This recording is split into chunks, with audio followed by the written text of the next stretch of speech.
That's right. Everybody ready? Yes. Call the meeting to order at 6 p.m. Roll call, please. Lisa Baker, City of Winters. Present.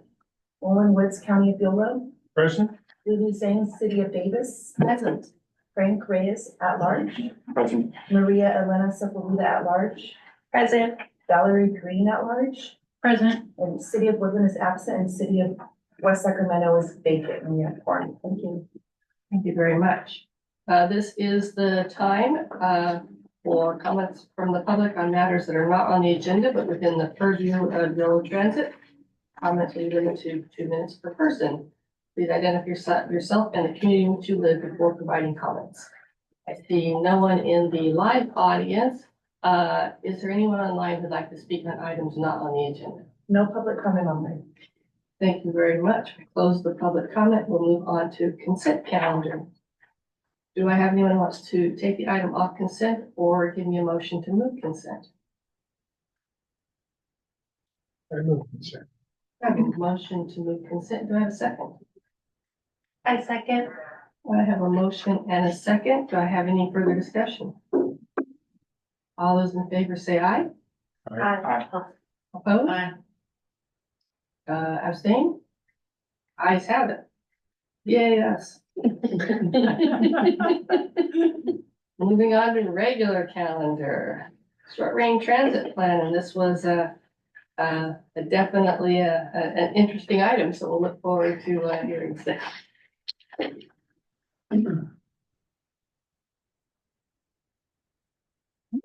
Good evening, everyone.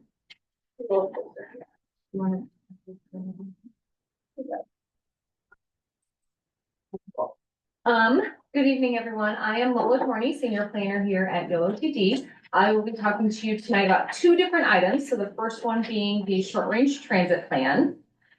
And I have a clicker now, so this is very exciting. So tonight I'll be talking to you, I'll present the staff recommendations, go over the route network and service scenarios, talk to you about the phase 3 outreach, or summarize the phase 3 outreach that we heard, and then go over some next steps.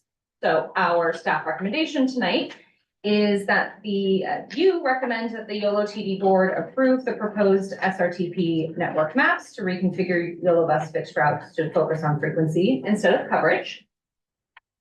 And that is the stated goal of our board of directors as of the last few years, is to have ridership focused service, which is focusing on frequency instead of coverage routes. And I'll go into a little bit more about that. The second recommendation is to provide feedback to the YoloTD board on whether to use the 80% service scenario as the assumed baseline scenario for SRTP implementation. And the third is to provide feedback to the YoloTD board on which 80% service scenario options are preferred for both Winters and Woodland scenarios. And again, I'll go into more detail very soon.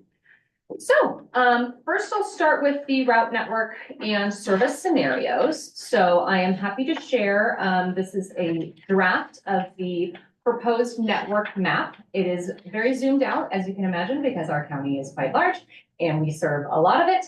But I will go into more details on the individual communities now. But this is what the proposed network map could look like. Also, when we're talking tonight about different scenarios, I want to make sure we're all on the same page about that, what that refers to. So our consultant has been developing 4 different financial scenarios, and these are based on miles and hours of the existing service that we have. So there's 2 reduction scenarios that they've developed, in 80% of existing miles and hours, and 90% of existing miles and hours, the base case, or 100%. And then if money falls from the sky, we will have an aspirational scenario and be able to know exactly where to, what type of service to provide and where in the county. So now I'll start getting into more detailed about the different route changes that are being proposed for the short range transit plan, starting with Route 42. So we do have some changes proposed to that route itself. And on all of these next slides, the dashed lines are the existing routing, and the solid lines are what is being proposed. So for Davis, which is the one on the left here, we are proposing to detour off of 113 slightly early to be able to serve Sutter Davis Hospital. The one on the right is more focused on downtown Sacramento. So we are proposing to exit the freeway earlier and enter into downtown from the north, which allows us to do two things. One, it allows us to serve the rail yards, the up and coming neighborhood that you can see is under construction as we speak, and also be able to serve the new May-Lee office complex that has, I shouldn't say new, it's been open about a year now. And then the future development in the area like Kaiser and the Sacramento Republic Stadium when those are built. And then the second one that we're hope to accomplish with rerouting in this way allows us to have fewer detours around Golden One events. And so whenever there's a Golden One event, we have to detour, or if there's a farmer's market, things like that. So it can be very confusing for our riders. And so we want to just be very clear and have a more understandable and route that isn't on a bunch of detours. You have to like make sure you pay attention to the calendar and know where to pick up a bus. I'm gonna jump in because I see at least one committee member that wants to ask questions. Do you want your questions now or prefer to hold them? I can take it now if it's good. Owen? Yes, quickly. You said the May-Lee Center.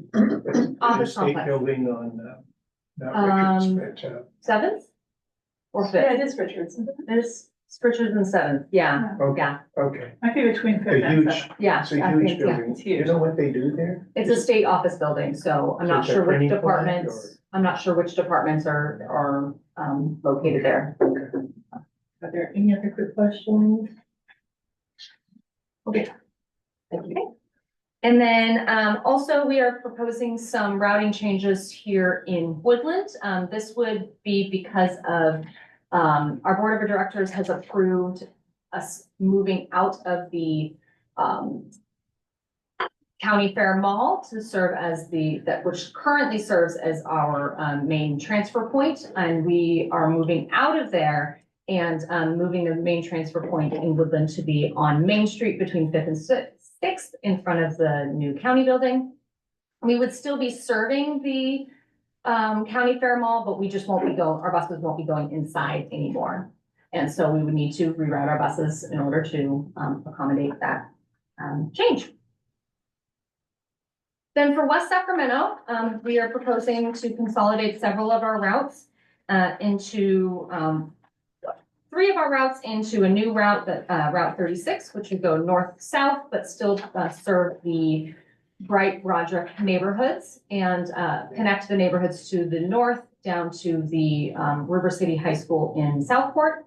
And then Route 37 would remain mostly unchanged, except that we are proposing to have some service go into downtown only during peak time. So so the proposal would be during the middle of the day. Route 37 would only stay within West Sacramento. So then for service scenarios, I wanted to share some 100% and 80% scenarios for West Sacramento. So the 100% scenario is what we shared with the public during phase 2 of outreach, which was done last summer. And then the 80% scenarios were shared earlier this year during phase 3. And so the tables on this slide and following slides where these are shown, they show the span of service, the hours of service that would be operating, and the frequency of how often the buses are proposing to come. And then similar for Woodland, so I wanted to show this is the proposed network for Woodland. So we are proposing to consolidate routes 211 and 212 into a new bi-directional route called Route 213. It would operate similar to how the Route 42 runs, where in the clockwise direction, you would hop on the 213A, and in the counterclockwise direction, you hop on the 213B. Then for service scenarios, we have at the top showing the 100% scenario that we shared with last summer. And then we have a couple options that we want to get your feedback on towards the end of of this item. So not right now, not yet. But there are two different options, which basically would mean that for option A, the 213 would operate 30-minute service all day on weekdays, excuse me, and then 60-minute service on weekends. And then we would have one Beeline vehicle available at all times for Woodland. And then also the Beeline van that serves Knights Landing would be available. If it's available, could also serve and help out in Woodland.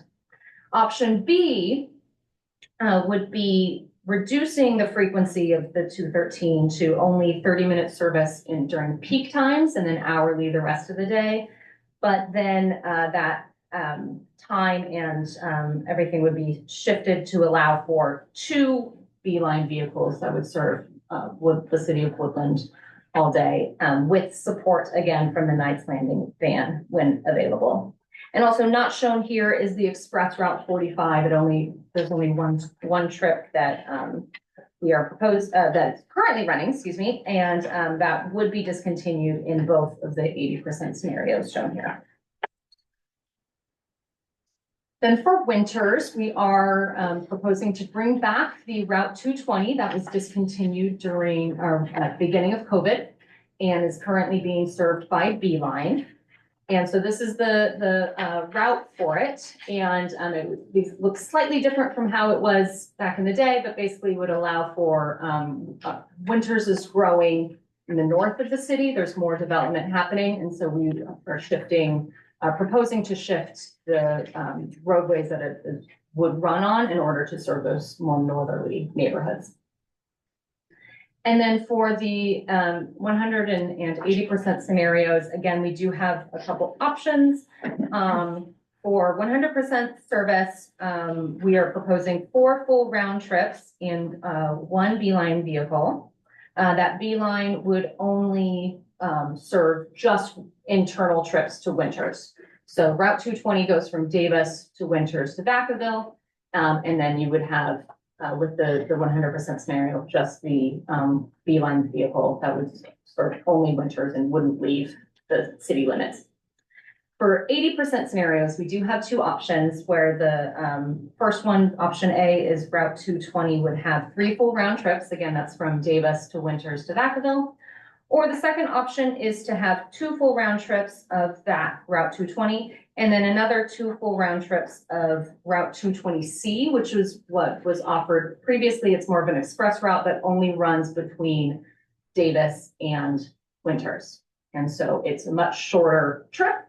And so we are able to, in that same time frame, offer 2 full round trips.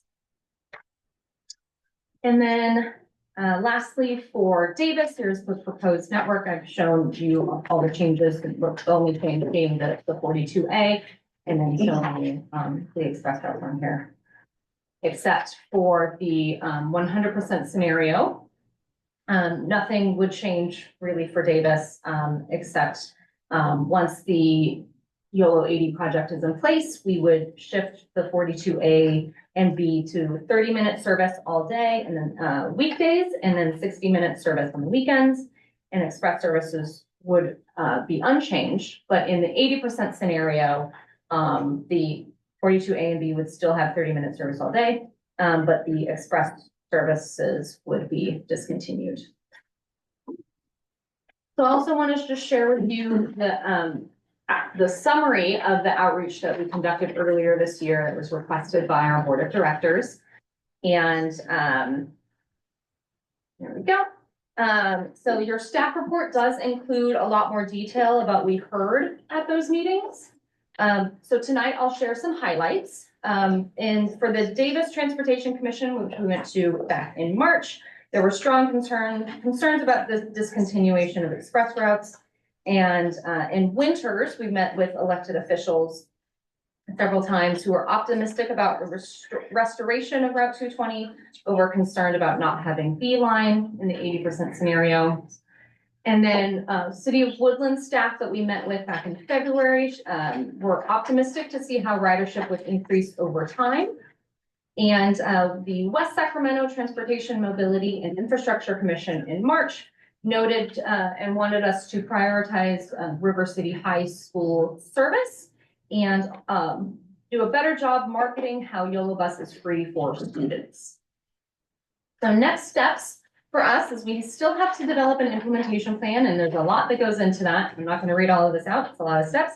We will come back to you with an update on this in the fall, likely September or October. So this is not the last time you'll see this, so don't worry about that. So just to recap, our staff recommendation is that you recommend the board of directors approve the proposed SRTP network maps.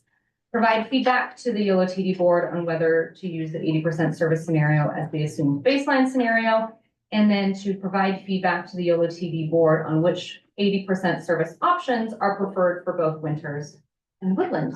And with that, I'll take any questions. Okay, thank you very much. I'm gonna start to my left. Question. Well, I don't have a question for this. No questions yet? No. Okay, please. Yeah, I do have a few points to make. So one note that I have regarding this item was there's no verbiage specifically stating that Route 213 is bi-directional. It's not too hard for like people Google searching a route that goes both directions in the future if there's no paper trail saying that Route 213 will be bi-directional. Yeah. There's nothing. Right, yes, and so I noted that it will be similar to how the 42 is now, where if you're traveling in a clockwise direction, you look at the 213A map and schedule, and then if you're going in the other direction, it would be the 213B. So all of that would be figured out, and you will see this again as we get closer to the scheduling of all of this. So this is purely having to do with the routes and the location and what roadways the buses will travel along. Okay. A very good point. Yeah, great. And then, let's see, I did have a quick comments about the Winters 80% options. I believe there was note in here saying that the board of supervisors was interested in hearing about more data-driven metrics regarding some of the proposed route changes or line discontinuations. Will there be information provided saying it's like, so 220 will cover this X time period, which tends to see higher demand between various origin destination pairs? Right, so we would schedule the two or three full round trips based on demand, usually peak time, or we might, I'll have to defer to our operations director and but in the future, you don't need to come up here, Daisy, it's okay. But that is something that maybe we'll speak to potential riders and see what times work for them. This will all be, again, figured out as the scheduling moves forward. Okay, and then another note, as that's moved forward and we move through the SRTP implementation, is if there's any, since capital expenditures tends to be a separate pot of money, if there's anything available or if there is a bus shelter in Winters that includes real-time arrival information. It's been a while since I've been to Winters, so I don't know like if there's like a main focal point for a bus stop where one would be useful so people know when one's coming if they don't have a beeline available to them for a certain amount of time. Yeah, good point. So we will work with the city of Winters about the preferred locations and ADA accessibility and things like that for installing bus stops back again, because we still have inactive ones since we haven't had fixed route service in Winters for so long. So we will have to work with the city on that and determine what amenities like real-time information, trash cans, that type of thing will be where. Okay, that's my last question then. It looks like you're proposing then that South Davis residents rely on the 44 Express for service to downtown where their offices are, or where those who are employed by the state and others who live and work in the downtown area. Is that about right? And the 80% scenario that is being proposed, yes. Okay. 44 is going away. The express, is that what, I thought that's what you said, The We're 44 to express. discontinue. It's discontinued. Yes, all the express routes as for the 80% scenario would be, oh, I'm going the wrong way, my bad. All of the express routes in the 80% scenario are being proposed to be discontinued. Okay, so then really you're giving up all of South Davis for sure. And portions of Central Davis as well and West Davis. So what happens to those folks who have come to rely on those services? Now, there hasn't been any need for that up until 1st of July, when employees came back to downtown. Have you noticed, what's going on right now? Is the 44 in operation or is it hold? The 44, operation on the 44 was restored, I want to say 3 years ago, about 2 years ago. It's only been 1.5, yeah, so it was restored. But it's not going now. No, it is going now. It has been going, it does have ridership. I don't have the ridership in front of me. And that was proposed to be eliminated and was eliminated as part of, after COVID. It was not proposed to be brought back, but due to public outcry, we did bring it back. But yes, in this scenario, the 80% scenario is basically requiring a 20% cut of service in every community. And in Davis, since that really is the only service that we provide, the express routes, in order to make that 20% cut, we have to eliminate all of them. I don't follow. So this 80% service scenario is a service reduction scenario. We are cutting service because of budget. And we really don't have any place else in Davis to cut. It's not like we're just cutting South Davis. We're cutting the West Davis Express, the South Davis Express, and the Central Davis Express. We're cutting all the expresses. So it's not targeting South Davis. It's literally just targeting the entire express route system. So those folks who have relied on that service are gonna get their cars. They're getting carpools or van pools or whatever they do. Yeah, the options And for. we're gonna lose them as customers. The options for people in South Davis, one is to, now that the Route 42 does go down Fifth Street, they can walk over the Dave Pell's overcrossing and get to Fifth Street and get it on there, which would work for some people who happen to be close to the Dave Pell's overcrossing, but probably wouldn't work for a lot of people. So yeah, their option is to go get on the Route 42, or to take Capitol Corridor, or they're driving.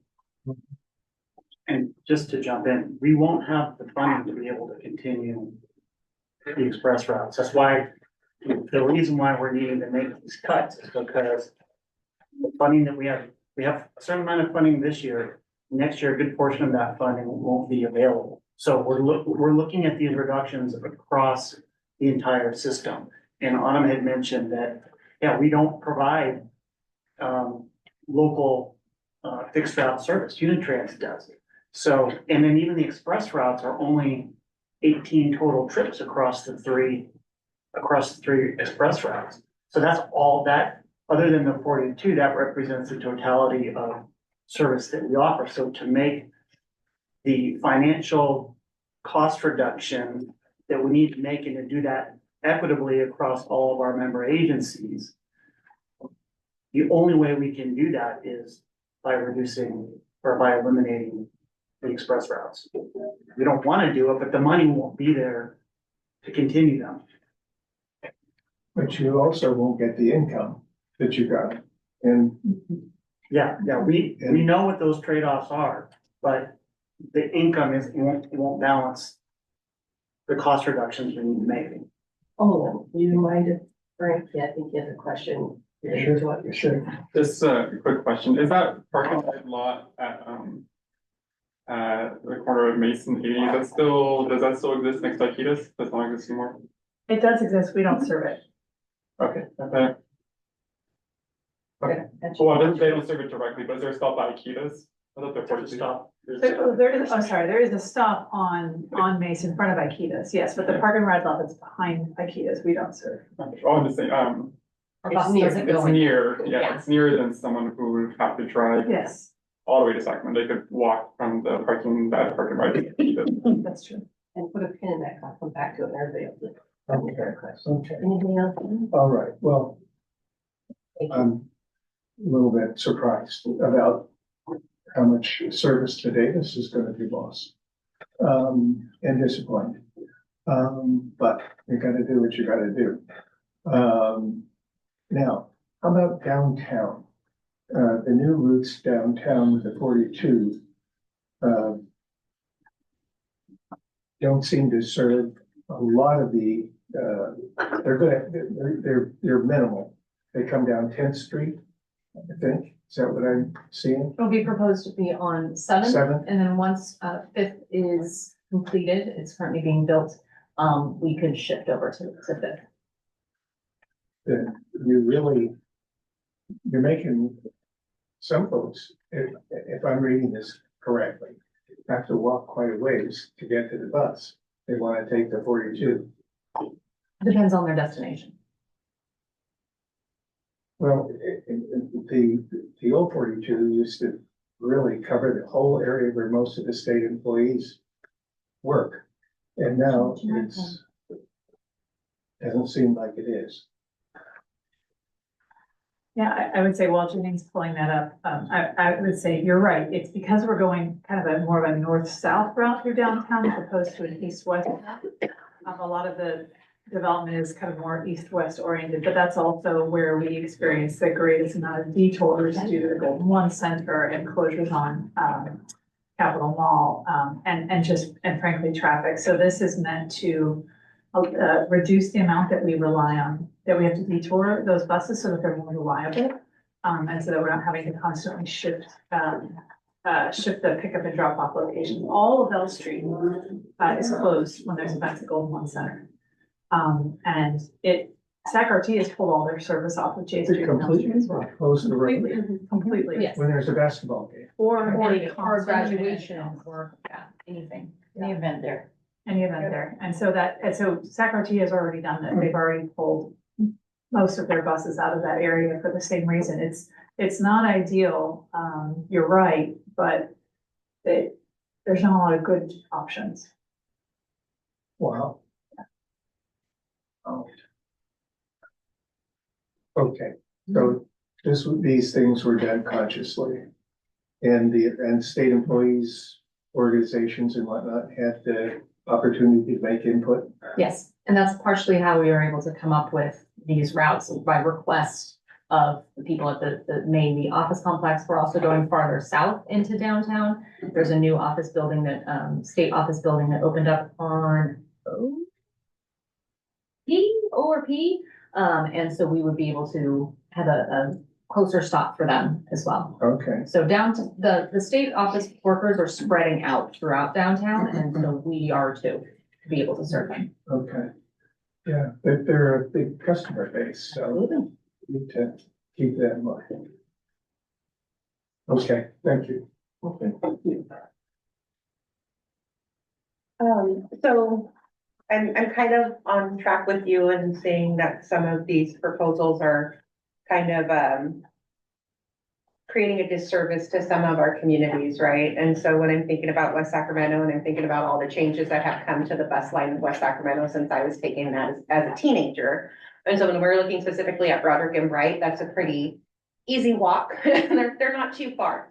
But a lot of the development is going out into the South Park area and the West Sac area. And so if we're rerouting 42 and we're looking at creating these, so basically what I'm seeing is West Sac has the potential to get 30-minute service during peak hours up until about 9 a.m. and then starting back up at about 3:30 p.m. And then everything else is on the hour as it's always been. Is that correct? I can't guarantee on the hour, but hourly. Well, yes. yeah. Yeah, but I mean, when you're the one getting the service, it's on the hour, whether it's 12:08 or it's 12 PM, right? Correct. And so I'm just wondering, like, for work, for school, those sorts of things, because the high school is so far out now in Southport. It's not very walkable for a lot of this, especially this, I used to live in Bright and I would walk to the old River City. So I couldn't imagine having to walk to the new River City from Bright. That is ridiculously long. And so these are the best services. And I understand the need to cut for budget, but I just wanted to voice that concern because I know it's like my kid was saying, you know, Woodland is huge. And we were like, Woodland's like 15 miles round trip, guy. But when you're on foot, when you're a pedestrian, it's very different than when you're in a car. And so I just wanted to voice that concern. And then I'm kind of appreciative of this 213A, 213B scenario for Woodland. Just having my own teams, having taken the bus and it, you know, in the beginning, when they first moved out here, they were like, Mom, it just turns around at Bronze Star and it's the same bus, you know, and so having that option to where they can get on if they're running late for school, I do appreciate that. Winters, I think the customer in me says, wow, cool, 3 full round trips and you can go out to Vacaville, but I think that like the citizen in me really is looking at that option B as like doing the most good, right? So you have that option for people to go clear out to Vacaville if they'd like, but still service the community of Winters who's been without service for how many years now? So having, I think that if we're giving up so much in my eyes, in my opinion, to the communities of Davis and West Sacramento, I think that really focusing on Winters and kind of reestablishing that B is probably the best option in my opinion. I will take a different tack on that as a Winters resident. So I just was, worried about the express, schedules being, taken away. Those questions already been answered, so thank you. Madam Chair, I do have a question now. Okay, sure, go ahead. Okay, so my questions, I was wondering for proposed, Davis route, will there be like any interpretation and translation services? For example, like, bus schedules or important bus stop announcements such as Sutter Davis Hospital bus stop. Yeah, then I have another question, but I'll wait after you respond. Yes, all of our maps and brochures and schedules are provided in Spanish. We have 3 safe harbor languages. Safe harbor is the ones that are the most common here in Yolo County, and I believe they are Spanish, Mandarin, and Russian. For your language, your LP plan. Yes. Your Am I language getting that equity right? plan. Yeah. Oh, and then my next question is, has we, reached out to communities that do not speak English? For example, by dropping off flyers at, Yolo food banks or something like that, in their language, so they know that we are rerouting the bus. Yes, in phase 3, which was done last summer, I'm sorry, phase 2, which was done last summer, we held pop-up events at all of the different, each of the different communities and had outreach, or I'm sorry, the promotion of that done in multiple languages, and we had translation services available there if needed. Oh, thank you. And the last question, would it be possible for like just propose the Davis routes, would it be possible to hire some drivers who speak Mandarin Chinese? Because I noticed that a lot of elder Chinese, even with translated materials in writing, they struggle a lot to take the bus. Yeah. I can't say for certain about the hiring of our transit service operator, but I'm sure that is something that we can recommend to them. Oh, thank you. I'd like to chime in. Thank you for that, this suggestion. I will say that our customer service is required to have some bilingual customer service representatives, I believe, but only for Spanish. Or do we have, I don't know that we actually require translation, for them to have translation capability in other services.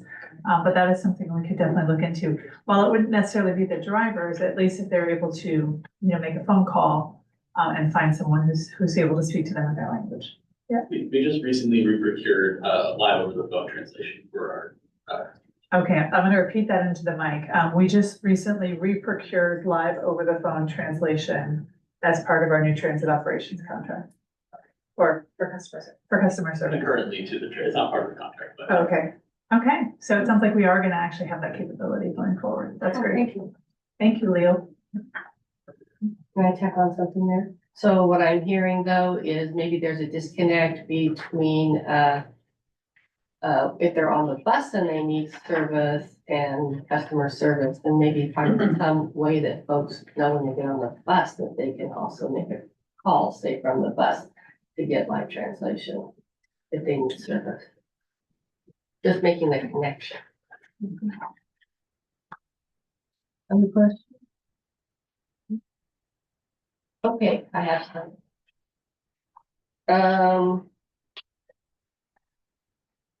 So first of all, since it looks like you're gonna have fewer expresses and you're changing routes and there's gonna be beeline impacts, what are you thinking about how that will impact paratransit? Because beeline users have been able to kind of graduate from paratransit in some cases to the beeline, but it's also true that paratransit routes tend to follow what the fixed route services are. So if you're eliminating ways to get to medical and other appointments, what do you see the impacts being to paratransit? That's a very good point. Yes, so paratransit does sort of follow where fixed route is available. And so once a decision has been made about the fixed route, then we will be able to have our internal team and also our consultant team analyze the paratransit impacts. And we're also working with our operations team who will chime in now and all shut up.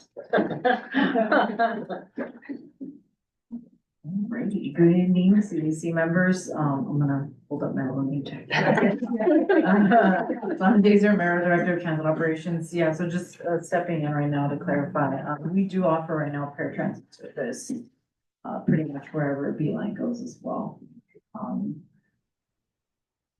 Hopefully that clarifies a little bit, but. And since we're not proposing to eliminate, well, in the places where we're eliminating beeline, which would be in winters, then we would not have the paratransit stopping at all the places where beeline stops in winters. In the places where we're scaling back beeline, like Woodland, paratransit would still follow the beeline, wherever beeline stops, paratransit stops. So that brings me to talk about winter, because if you read through the packet, you will notice that if you're talking about West Sacramento or Davis or Woodland, they are comparatively fairly well resourced with ancillary services. You have your park and rides, you have taxis, you have Ubers, you have Via, you have bike lanes, none of which you have in winters. And so you're not going to be able to, so to some extent, your 80% reduction scenario means that people will be able to rely on ancillary transportation that winters literally doesn't have. And if you reduce the beeline stops for disabled folks, because they will impact paratransit and they will no longer go to all the places, then you are actually reducing access for disabled folks in the city. Which I think is difficult. I think that's especially difficult for winters, considering that the beeline enjoys robust ridership. And they don't go to all the same places that the proposed fixed route would go. Fixed route to some extent is really good if you're a Davis person going to Vacaville. And it's good for folks who maybe live in the new houses who want to get to work in Sacramento, and a little more difficult for sort of that in between. So thinking about folks at Winters House, at El Rio Villas, or some of the other affordable housing complexes in the city, less concerned about the senior housing because they're really near well-resourced areas, but disabled folks who live further afield will have a hard time getting to do their business. That does bring me to talk about the sort of ancillary transportation, which exists in the other community. I think that you guys kind of looking back at the Venn diagram of finding people where they are and getting them where they need to go thing is that you do have a potential opportunity to talk to all these other systems and see if you can use the park and rides and the sort of ancillary transportation, Ubers and others, to see if you can make more explicit linkages between first and last mile and your fixed route as a way to sort of help people navigate reductions. And that could actually soften a lot of the impacts. So operations can work with their counterparts and all of these other transit components. You could actually make that system work a little bit better instead of leaving it disjointed. Yes. I'd second that. I think that's important. I mean, if the budget really, and I assume these are federal cuts mainly, but state cuts as well. So the funding that is going away this year that Brian alluded to is state funding. It's SB 125. It was one-time transit bailout money that was passed as part of the governor's budget, I want to say 3 years ago. There was a one-time infusion of funds to help stave off massive transit cuts, service cuts, while the local jurisdictions worked to figure it out. This is primarily driven by transit agencies in the Bay Area and Los Angeles, who, like the Bay Area now, has a 5-county sales tax measure on the ballot this fall in order to basically save Muni and BART and their other large systems. So if this was meant to, there's similar things going on in Los Angeles. So this was kind of driven by the large transit operators who needed more time to recover from COVID and to figure out a sustainable funding strategy. Now, we, of course, are not beneficiaries of those efforts. So us smaller transit operators are sort of left to our own devices, if you will. I just found out today that there was a citizens measure on the ballot in Sacramento, the city of Sacramento, to essentially save SAC-RT service. That measure failed to get enough signatures to qualify for the ballot in November. So they're now stuck in the same boat that we are. If we don't come up with another source of revenue, we collectively, the transit system across California, are all cutting service. Well, here's where I was going with that. Just to follow up on your comments. Okay. Which is the best agency to fill in the void of helping people figure out what to do now, who want to get into carpools, who are interested in alternative ways to get into Sacramento, who live in the outlying areas, who work in Sacramento, and who for years have been provided excellent service by Yolo bus. I mean, I took it religiously when I wasn't riding the bike, and it was a great way to go. I very seldom drove, and when I lost my carpool buddy to retirement, that's what I was doing. I was leaning over to ask Brian to talk a little bit about the Yolo commute program and the expansion of Yolo commute that's coming. Which I think is to help answer your question, if I may, Madam Chair. Sure. Pulling out of my questions, so. Yeah, so the response isn't so much about Yolo commute expansion because most of those state or downtown employees are working in downtown and they're covered by a transportation management association called Downtown Sacramento /50 Corridor, TMA. And that's the resource that they'll want to sort of look to try to find out what their alternatives are for getting into downtown Sacramento. There's a regional, alternative transportation portal called NorCal Go. And that's where they have all of the carpool matching. You enter in, what your origin is, what your destination is, and it tells you who's interested in carpooling. And then the more people that sort of pool into that, register for that portal, the more possible matches there are that can occur. And they also have a van pool matching, component to it as well. So if you have, lots of folks who are, who no longer have their express route available to them, if they wanted to van pool, they could use the portal to try to link up with each other and form a van pool. Now, Caltrans used to do, something along those lines. And it sounds like they're not doing that now. Well, typically an employer-based van pool would be exclusive to that employer. Employer-based, okay. Yeah, so that's probably what's called a closed van pool. An open van pool would allow for people to have multiple, destinations, work destinations, and the van pool would route and drop everybody off, and then the driver would, stay with the vehicle and pick everybody back up on the way back. But oftentimes there are closed van pools within an employer, and those are just all privately run and operated. Well, Caltrans used to have vans. They used to provide vans.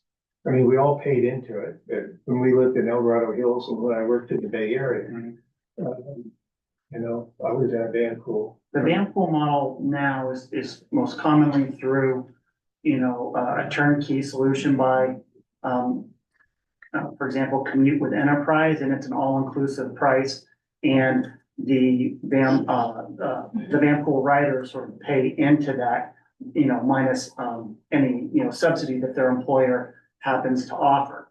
The real issue comes down to whether or not it's going to be a closed, single location employer destination, or if it's an open van pool for anybody to join in that general, who needs to go to that general area. Okay. Now, do you see any role for YCTD in that? Yes. How would you do it? How would you So this- propose to do it? This does actually relate to Autumn's, I think there are later item on the agenda for that. I mean, yes, that is actually on next month's agenda. Okay. Yes. Okay, so we can Yes. talk about that. Good. I just. And while she's being polite, you did sort of take over Lisa's turn. I did apologize. Jen kept going. Gotta get my train of thought back. I kind of want to, ally onto, Lulu's comment about, folks, in the LEP plan, and sort of expand that around the disability as well as, and underrepresented people as well as those with language deficiencies and making sure that we're getting out the word to places like Health and Human Services, Alter Regional, the UC system, and some of the big institutional partners that community college, that serve these populations so that they can actually help amplify the word and the dissemination of materials in other languages for their own constituents. So I think that would be super helpful. And then finally, as I see this, you're sort of proposing a system-wide, thinking of the money as sort of a single bucket, but are there opportunities in which individual cities could use funding of their own in order to sort of amplify services? I'm particularly interested in Winters because the loss of Beeline is the loss of paratransit stops, is the loss of resources for most of the low to moderate income and retired people in the community. We have no Ubers, we have no taxis, we have no any other ancillary transportation to serve those two population sectors. So what are the other options to either rethink Winters or for any of the communities to find funds to help do supplements? Yes, if, community would like to, contribute more, that would go towards services that would only be, within their own city, their own community. We are open to those conversations, absolutely. And that's the transportation funds that each school gets. Yes, that would be the local transportation funds or LTF that are, that come from the state that are prioritized for transit, but are flexed to spur local streets and roads by the jurisdictions. And it is really a discussion between this agency and those jurisdictions about what the highest priority for those funds is. So yes, the city of Winters or other cities could say, actually, we want the 100% scenario for our city. And we're willing to pay for it. The LTF money does exist. It's just that right now that money is set aside for other local states. And that's the difficult position those city councils would be in, of having to decide what's more important to them. And I guess for a final recommendation, from my perspective, for Winters, because there aren't any really good options, finding a way to preserve stops so paratransit can still operate, and or reducing one of the something else in order to keep at least one van and also preserve the stops would be super useful. Any other questions? I'll go back around from the left. Madam Chair, I have one more question. So, if any of us on the Citizens Advisory Committee, provides a suggestion or feedback, and then if we want to follow up, who should we contact? When you say follow up, what do you mean? For example, if I want to, if one of us wants to see if a suggestion, is can be possibly practically implemented. Yeah, so what we do with your feedback is when this comes to the board, we will share all the feedback and suggestions and recommendations. And so the board will be hearing that, we'll get that summary. You can also come to the board meetings and say directly to the board, you know, this is what I as an individual CAC member think, or this is how the CAC voted at our last meeting, and I'm here to represent, you know, the committee's action. And I think that's the most impactful way, is to have that direct communication with the board. You know, you can always follow up with staff to ask us questions, but, you know, at the end of the day, we're not the ones making these decisions, right? It's the board. Oh, okay, thank you. Yeah. No other questions for me? I have just an input or information. Yes, please.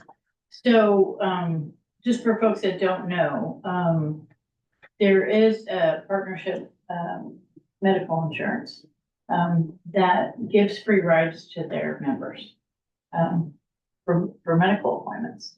So for folks in Winters and Davis and wherever they're, you know, going to their doctor, you know, they can call up and get an appointment, like 4 rough days prior to the appointment, and get picked up and taken home after the appointment. Yeah, I appreciate that, but hard to get to downtown, and there's no medical office.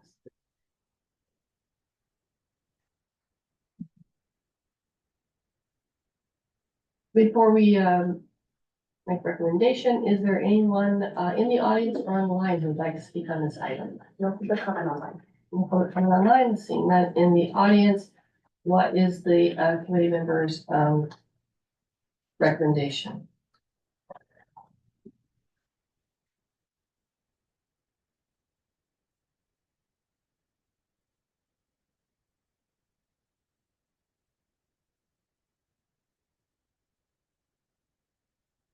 I know we're looking at budget cuts, but I don't know, as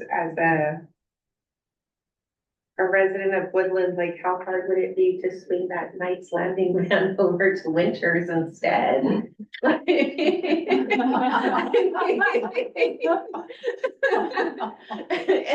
And we use Beeline, but I'm just saying, like, that really does sound like they're disproportionately impacted in Winters. And if we have the benefit of paratransit in other parts of the county, like, I understand the need to stay within the budget and the cuts, but it just seems like the Winters area, every area is going to be impacted, but it seems like Winters is just disproportionately impacted at this point.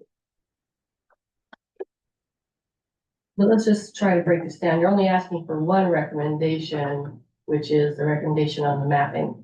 And then you just asked us to provide feedback on scenarios, which we did. So, And just to confirm, I heard that the winter's option B is preferred or for the 100% service, if possible.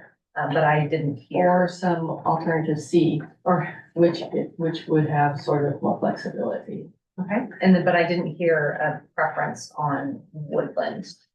Well, and I think we heard individual comments along those lines, but if the committee actually wants to take an action that says we as the committee, majority of us feel this way or that way. Well, as I am, opposed to individual. well, I am looking at your recommendations. Yeah, so we, Your recommendation is that you want a recommendation on mapping, you wanted feedback on the other two. well, And the so to be clear, we feel like you should vote for the network reconfiguration. We didn't want to tell you, you should vote yes for an 80% service scenario, Right, or you right, should right. pick option A or B.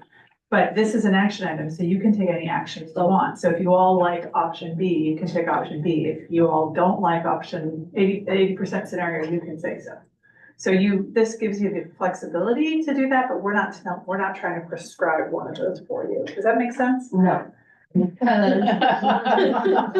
the way you've written this is that you want an action from the committee and then you want information from the committee. So do you want one action and the feedback that you've already received? Or do you want more than one action? Do you want us to take a motion on options at 80% scenarios or 100%? That's up to you. If you want to, we're happy to have, if there's alignment among the committee members around something that's valuable to us, to be able to say the committee all feels one way. Well, let's break it down. Like an old rap song. And let's just do number one first. Is there anyone who wants to make a recommendation regarding the SRTP network maps?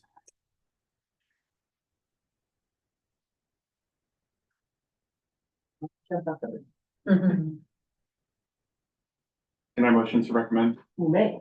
I'll motion to recommend that the board approve the SRTP network map. All right, we got a motion. We have a second. I'll second for sake of discussion. We have a motion and a second. Is there discussion about the item? It is not ideal. I don't think anybody said that was the case. But it did go through a public input process as well. So additional discussion or thoughts? So just to be clear, this is not, item one is not endorsing the reduction of service. Right. This is just, it's just the lines on the map. Right, it's just the new routes. Madam Chair, Yes. can I have when we go back to Autumn on the budget? This has to be due in some part to the federal reductions in transit, I'm sure. Am I not right about that? So the fiscal cliff that's facing the transit sector broadly is, I would say, due to a number of factors. One is, there was this COVID era surge in funding. And that was meant to try to keep transit systems whole, because ridership was going away. Ridership has not recovered, right? There is a percentage of the population that is just working from home, which means you have declining fare revenue, right? You have declining ridership. And the one-time COVID money, I think, while it did also help, there was a lot of inflation. We saw a lot of inflation across the economy, but in the transit sector, huge. So we, with our new transit operations contract that takes effect August 1st, we're looking at about a 19% increase in costs compared to our current contract from 2018. So there's a big inflationary piece of it, and that is true across the transit world. That's not just us. And then you have this kind of the one-time money goes away, ridership has not recovered, increasing costs. We don't know what's going to happen with the federal transit dollars. Right now, we are still have the Biden era Bipartisan Infrastructure Act is in place until it's replaced. until something happens, we're gonna continue to get the same level of funding that was approved as part of that law, but it does expire this year. And we don't know what's going to replace it. And I'm just gonna go back to the recommendations on the table, which is purely the maps and not the service reduction. So. Just a little bit in shell shock, I guess. But we can vote, and if it fails, it fails, if it passes, it passes. Everybody ready to take a vote? Yeah. Ready to take a vote? Okay, so all in favor of the recommendation to approve the proposed SRTP network maps to reconfigure fixed routes to focus on frequency instead of coverage, as is the board's direction. Say aye. Aye. Aye. And those opposed? And those abstaining? I guess. Before I say what my vote is, remember about a year ago, we had a special meeting on the budget. And it was the board members who were here and a few of us in the audience. And I expressed a naive point of view that transit really hadn't been affected. And I was really disabused of that. When I think the woman who was left in the LA office of FTA said, no, the office is practically vacant. We really don't have people there. And whether she's still in the office or not, I don't know, running things there or not. But she was either, I can't remember if she was actually physically present here or she was on Zoom. But that was the response. So I made an assumption that federal transit funds are just not available. Am I right about that or wrong? I think, you're referring to Amy Chang Chen, who's the deputy FTA administrator for our region, and she was referring to staffing cuts. So they covered a lot, they lost a lot of their staff. But in terms of the, distribution of formula funds, those have not stopped. Now, capital grants for transit projects, absolutely discretionary grants, a lot of those have stopped, but the formula funds that fund our day-to-day operations have not stopped. Yeah. Okay, all right. Well, I'll go along with the recommendation. We have a yes. Yes. Thank you very much. Okay, now, parts 2 and 3. I think we've provided feedback, but is there a position that the committee would like to take to send to the board as something unanimous?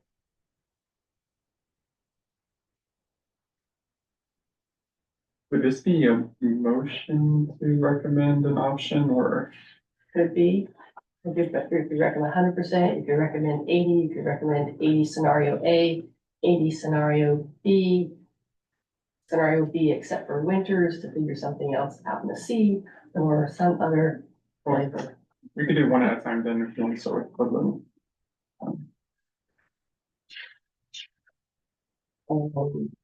And can we do that? Can we break them down? Yeah. One Yeah, by I think so, one? if you want. Yeah. All right, okay then, who wants to make a motion about how would you like to do that? Woodland, Davis, Winters, and West Sac, because there's no impact to the county. It would, and there's, and not to Davis either, the options are only for Woodland and.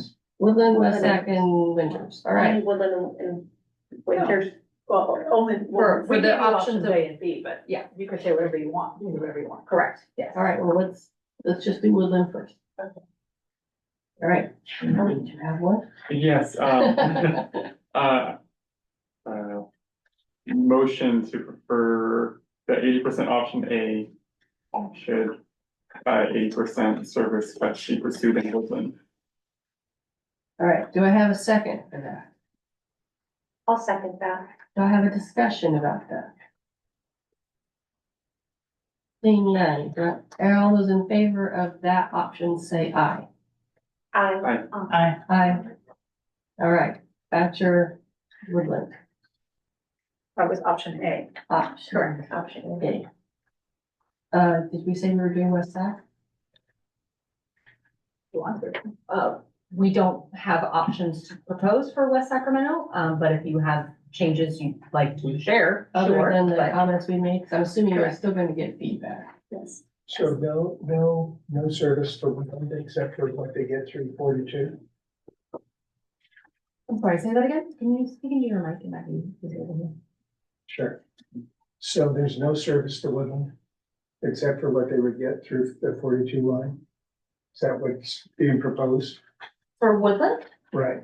No, we're proposing to consolidate routes 211 and 212 into one bi-directional loop called 213. A and B. And where are we?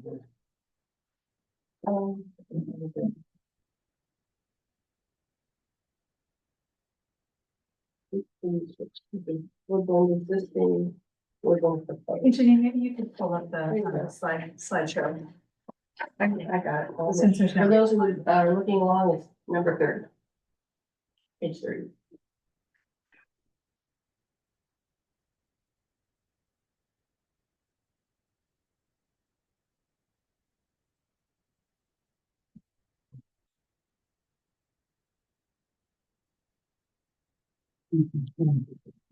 That's the existing route.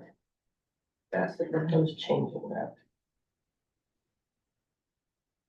Okay, well, we're going traffic, I think so. All right. All in favor, did we get to all the votes? Say aye again? I think we already Oh, we did voted. that. All right, we voted, that's right. All right, let's go to, does anybody want to vote on Winters, on Davis or West Sacramento, or are we just gonna go with the feedback? So I think I would like to add on to that feedback to just, if we're not gonna vote on it, which I think that that's not what we're being asked to do tonight, correct? Is to, go with, the committee's recommendation of making sure that we're connecting with those partners to help with the impact of those changes. So that, the customers are able to mitigate whatever they need to take care of to be able to continue to use services and get to where they need to go. Thank you. That leaves us with Winters. There a proposal for Winters. Can we propose they come up with an option C? Can we propose they come up We with can an do anything option we C? want. I They like. don't have to take it. I would like to make a motion that there be to propose an option C that would allow for, more accessibility and equity for Winters for their disproportionately impacted communities, including those who use paratransit. For a motion, got a second. I'll second that. Excellent. Do we have discussion? What about all the other outlying communities besides Winters? Why does Winters need more help than, for example, Knights Landing? But they're not proposing changes to the county, as I understand it. And so, Oh, all right, and okay. Knights Landing wasn't on that, and they're just re-implementing a line to Winters and then proposing removing their B line altogether, whereas like Knights Landing still has a B line, right? That Yes, would be, still do that. gonna be linked to Woodland in the event it's available. Okay, so how do you fit that in within the 80% cut? Unless you're saying that we need to have a third option that sort of stays within the parameters of the 80% cut, but preserves the accessibility for disabled and marginalized, such as the paratransit stop issue and the loss of the vehicle. Well, but you've got a budget limit. So how are you gonna do that? Where's the money gonna come? Well, they If can people could, look at it. if people could please use the mics, because we said that, otherwise the So where's recording the is not money, gonna pick it up. where is the money gonna come from? What we're doing for option C is asking them within the 80% scenario to look at other options within that framework. It's not a binary either, or it can be We can one, shift things you around. could shift some things around. And not to say that you guys haven't looked at all scenarios. Asking if there are any other possible scenarios that we be presented with them. That's a recommendation to the board. if the scenarios are focused around sort of like the desire to preserve paratransit access, we're not necessarily limited to, you know, a buffer zone around a fixed route. We can provide paratransit service, you know, beyond, and geographies beyond that. Right, so this is looking at all your available tools to figure out how you can preserve the equity issue that otherwise isn't preserved at this point. Could I ask a question? I know this is a long conversation, but I mean, neither of these options preserve beeline, right? In both of the Winters options, we eliminate beeline for 80% scenario. One of the things that we looked at and discarded is, I mean, having some beeline, but then we have less of the fixed route service but we're clearly, we prioritize the fixed route service. Does one of these, as option C is one of the things you'd be looking for, actually, preservation of some amount of beeline service, even if it means less fixed route bus service? And I will weigh in, when we did go out to the community and ask this exact question, their preference was to restore Route 220 and didn't necessarily care about the beeline. Right. They wanted fixed route back in Winters. And that to being said, we don't have any way of knowing, is that certain groups of folks, especially commuters, are more likely to weigh in, and the folks that are less well-resourced are less likely to weigh in, so we don't actually know if that's what riders actually write. The beeline is their only access we want. But I am mostly concerned about preserving access for those who don't have any other options, because there is a lack of transportation resources in Winters. So I think you make your best what you can afford within the 80%. I mean, I think ideally you heard the general consensus, we'd like to stay at 100%. But in the event that we can't, we do that. And I'm gonna make sure that I'm fairly representing the picture. Yeah, and yeah, so I would agree with that I think most people who show up to the table are people who are used to having their voice heard, right? And so, if there's language barriers, if there's previous experience where when I show up to these rooms, my needs are never met anyway, so why would I even bother showing up? And so I'm just thinking of those individuals who may not even be aware that there was an option to come and give their input on this. And so, Or they don't know what it means in real life. that part.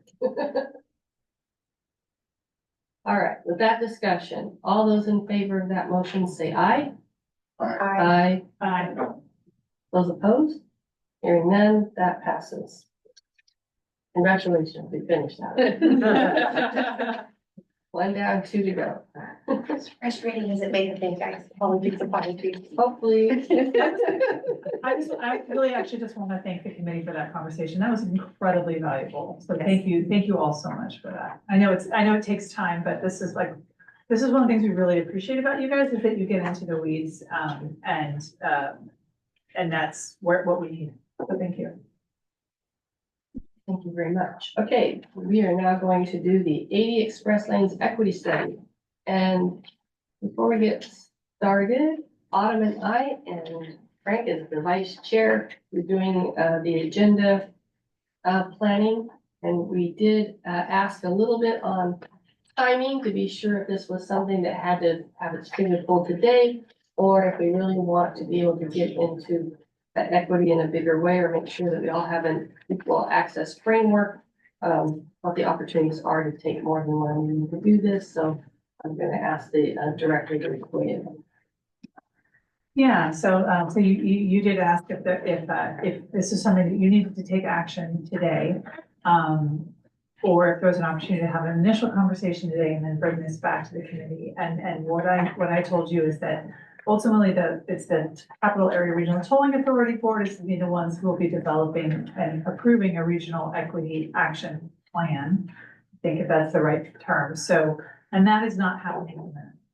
So, if it's the committee's desire to just hear this today and provide feedback, but not take any action, that is, it's not going, there's not gonna be any real world consequences as far as a final policy that's adopted, soon.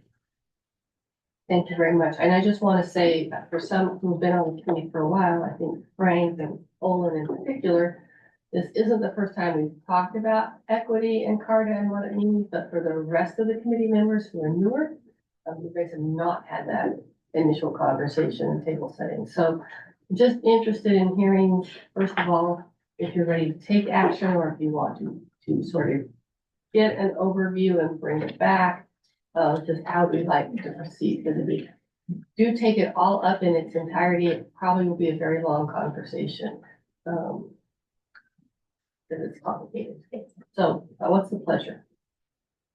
It was a lot of material to try to go over the weekend, so I personally would like a little more time before we make any action on it, if that's possible. Yeah, more just an overview. Frank, or I'm actually kind of familiar with the concept of equity. That's my prior knowledge of equity. Seems safe against this to be, they keep this as informational for the time being. I'd like to hear the presentation. And then, maybe chew on it just a little bit and then move on. so why don't we, do the presentation this evening, maybe get whatever initial comments people have, and then we can bring it back for final at the next week. I don't know that we can bring it back at the next one. I'm not sure we'll have an agenda space, but we can bring it back. Okay, if there's no desire to take action tonight, then that's fine. It'll just be informational and we'll bring it back. In a way that it's useful, yes. Always. All right, thank you. Okay, so yes, you get me again. There's two items that we want to discuss this evening about YoloTD. So, the managed lanes project on the causeway. So we're talking about the exploratory equity actions as well as outreach and communications. So. Let's go. You're pointing it at the laptop? Uh-oh. It's disconnected. Just because you did it? Oh. Okay, so this is gonna be quick. This is gonna be quick. So, the agenda, this evening is to talk about the equity study overview and goals, the exploratory equity actions that came out of that, and then talk about, outreach and communications. So our staff recommendation, is moot, so we're just going to, hear about the YoloTD equity study and receive an update on outreach and communications. So the equity study overview and refresher. So overall, the Yolo transportation, go back. Thank you, Jeannie. The Yolo transportation equity study is an early research and planning effort designed to support the development of an equity plan that maximizes benefits and minimizes burdens for all users. The intention is not to develop hard recommendations on potential equity strategies or to produce an extensive education or engagement campaign, for example. Instead, we're looking to lay a solid foundation for ongoing local and regional coordination on equity itself over the next several years as the managed lanes are developed. So, for those of you who are less familiar, the YoloTD equity study will feed into the larger CARTA equity plan. So CARTA is the Capital Area Regional Tolling Authority. They're a joint powers authority that is between SACOG, the Sacramento Area Council of Governments, YoloTD, and the District 3 of Caltrans.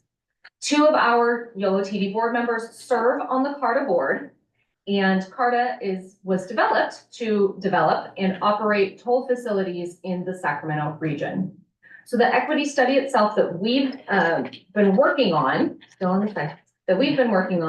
focuses on Yolo County only and maps equity communities and provides direction for what strategies to have CARTA study further. All of those will feed into the larger regional CARTA equity plan, which will cover future areas where toll lanes are proposed.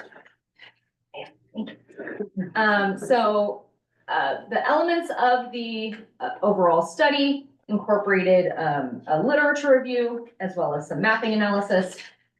And we also spoke to a lot of folks, multi-sector project stakeholders like the cities, as well as community-based organizations that are listed here. What we heard from the stakeholders are, they helped us to understand things like where regional and local concerns may overlap. And what CBOs helped us to understand are things like the importance of clear multilingual communication and transparency, and things like that the cost of express lanes are a top concern for local communities. So the ultimate final deliverable that came out of the YoloTD equity study are what's called exploratory equity actions, or EEAs. They are, again, not formal policy recommendations. They are potential actions that merit further considerations that CARTA can take as they continue planning for implementation of the Express Lanes program for the region. So there are 13 exploratory equity actions that were developed. They're all listed in your staff report, and I'll go through some of them. They follow 4 main equity themes: excess toll revenue reinvestment, equitable enforcement, equitable communications, and collaboration and connectivity. They're also divided into levels of urgency. Things like which equity action should be focused on to be available for day 1 of YoloTD implementation anticipated in 2028, which ones are dependent on excess toll revenue, or which ones are ongoing or could be developed as an as needed basis. So things like what should be developed on day 1 are things like live customer service support in key languages in coordination with transit agencies. For the ones that are dependent on excess toll revenue expenditure plans are something like conducting a traffic study to assess and address neighborhood impacts. And some ongoing or as-needed EEAs that can be further studied are to expand transponder distribution strategies and tracking, or to establish multilingual education campaigns. So that's it for the YoloTD equity study specifically. So also an update on the outreach and communications. I will say that we, YoloTD, have been working with CARTA and with Caltrans staff to establish unified and understandable messaging to inform and educate the public and stakeholders and the elected officials, and also to help maximize reach and engagement across platforms, across media, social media, those types of things. So some ongoing and future efforts include holding regular coordination meetings with us, CARTA and Caltrans. We are all updating our fact sheets and websites to be consistent. And in the future, once we get closer to 2028, when the project officially opens, we will hold a ribbon cutting ceremony. So next steps, I'm happy to share that the equity study files that you have, some of which are in your staff report and the rest are all available online, have been shared with CARTA and Caltrans. And then CARTA is currently working on procuring a consultant to develop the regional equity plan, bringing that consultant under contract. They've already been selected. They're just working on bringing them under contract. And then our YoloTD board members, who also serve on the CARTA board, can advocate and ensure that the EEAs that we've listed and talked about here are studied further for the larger regional equity plan. So that one, hopefully much shorter. And I'll take any questions. Oh, I'm going to start at the right and I'm going to work my way to the left this time. No questions at this time. No questions at this time. Well, who are the Yolo County members of the CARTA? Jonte Early and Josh Chapman. And what's the total number of members? 9. The board of directors. So, let's see, there's two from Yolo County, there's two from SACOG, one of which is actually also from Yolo County, that's Oscar Villegas. And then there is one Caltrans seat currently, so that would be what, five? Five voting members currently, and then there are non-voting members from Sacramento and Placer County, they'll have voting seats when those counties develop tolling projects. Okay. And El Dorado as well. Yes, Placer, El Dorado, So, and Sacramento got, have non-voting seats. Dante Early, Joe Chapman, Villegas, and then who else? From Sacramento County, it's currently Supervisor Patrick Kennedy, who represents SACOG. Okay, that's four. Yeah, who's the fifth one? Caltrans District Oh, Three oh, right, Director, the director? Yeah. And who's the new director Sergio Aceves. there? Thank you. Any questions on it? Just a clarification question, since you glossed over fairly quickly, these EEAs were forwarded off to, those board of supervisor, no, yes. Not the Board of Supervisors, they're shared with CARTA staff, with SACOG staff, and with Caltrans staff. So once the CARTA regional plan is under development, then they will take it to their CARTA board, and they will be able to start the discussion on which EEAs to move forward with. Can I just ask, I got a question, and it's my understanding that there's more than what we actually got this evening, that it's online? More information that went to them than what's in this package? Yes, so you got the sort of final deliverable of just the EEAs and the executive summary for that. But all of the literature review, the mapping analysis, the summary of what we heard from the stakeholders and CBO partners are all available as a link in your packet. So or you could just Google YoloTD, Yolo80. And then scroll down to the bottom, equity plan has its own item, and you'll be able to read all of the files. It is large files, so we wanted to save the trees and not give you all of the files, and you can peruse that at your leisure. Where are we gonna find the link? In your staff report. Thank you. Oh, I have a clarification question. So on page 40, titled Exploratory Equity Actions, establish multilingual education campaigns. I was wondering what languages are going to be included for these campaigns? That will be decided through the CARTA process and determining which languages will be moving forward based on their analysis. Oh, thank you. And then also I have a question. So for this equity study, I was wondering if marginalized communities, such as those who do not speak English, are invited to provide input. For the regional plan, absolutely, but I'm not sure when that will get started. Oh. But CARTA will, once that does happen, CARTA will share that with us and we can help spread the word. Oh, thank you. So I think from my perspective, thank you for all of that, appreciate it. One of the things I actually saw sort of missing in the things was any sort of idea about our own implicit biases that we're bringing to the table in the assumptions that we're making here. And I think to remember Lu Zhang's comment as well, a bit of nothing about us without us.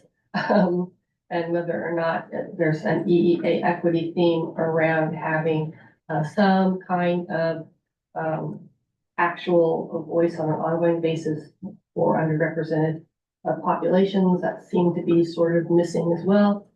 And then I guess my third part, and I think it's really important, and I'd like to be able to dig into it a little bit later, is that oftentimes when we're trying to build systems for equity, what we end up building is systems for those people, so that they can more equally participate, but we end up actually doubling down on stigmatization in the program design and development. And I'd want to know, I'd like to have some idea about how we sort of recommend that we don't end up in that space.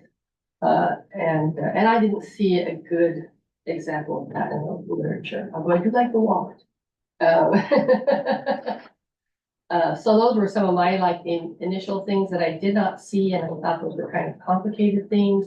So just wanted to put those there. Any other comments from members? Oh, just one more question. So could you give us an example on what a community-based organization is like?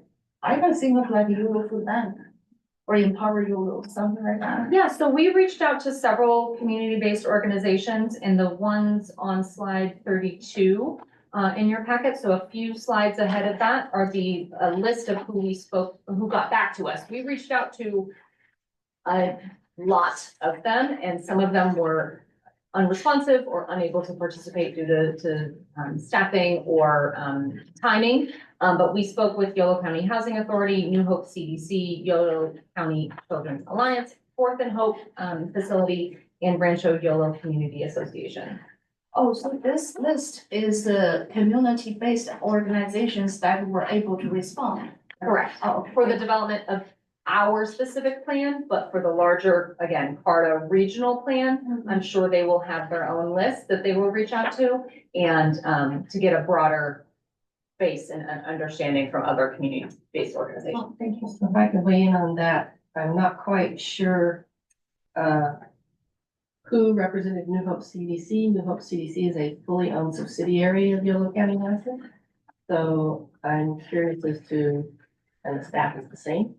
So I don't know if you reached out to an apartment-based complex and spoke to their manager, or did Yolo County Housing sort of provide answers in both of their capacities? I believe they provided both in the capacities, but there's more information in the in that specific part of the website.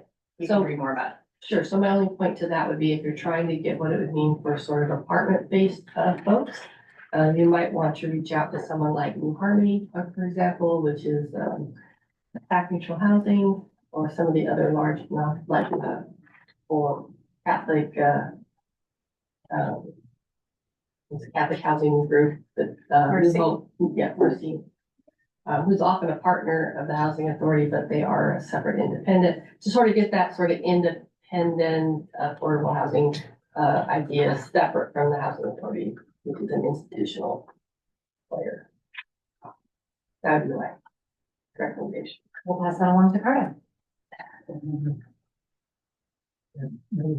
Yes, go I ahead. do have one last question. Yes, sir. I remember.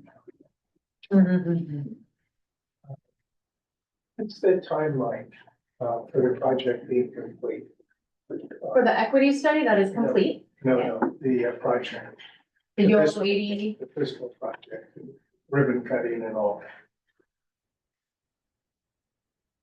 So much of the construction is largely completed for the pavement widening. Caltrans is most likely going to open the lanes in some form without tolling until the tolling project is ready to open and ready in service. Whether it'll be a general purpose lane or whether or not it'll be an HOV lane, we don't know yet. So it'll probably, that will open sometime before the tolling begins, and the tolling is expected to begin in summer of 2028. Okay, for what it's worth, based on my experience in Caltrans and diamond lanes, please make it a diamond lane. Don't open it up to 4 lanes of free traffic and then take it away. we will pass that along. That's Wise advice. Yeah. That is wise advice. Won't go. Okay, great. Does anybody want to do anything else on this item, or are we giving you enough feedback as well? Are we ready to move on? Okay, we'll move on. Thank you for your time. All right, thank you so much. Item 6. That concludes the Lola show for the evening. We're gonna invite Leo Heck, who's an assistant planner, up to the dais. Or I should say to the staff table. Good evening, members. Good evening, members of the council. All right, so today I'm going to be giving you a short update on our progress on a few different projects that staff have been working really hard on to try to modernize some of our fare payment methods and give riders more options on how to pay when riding Yolo.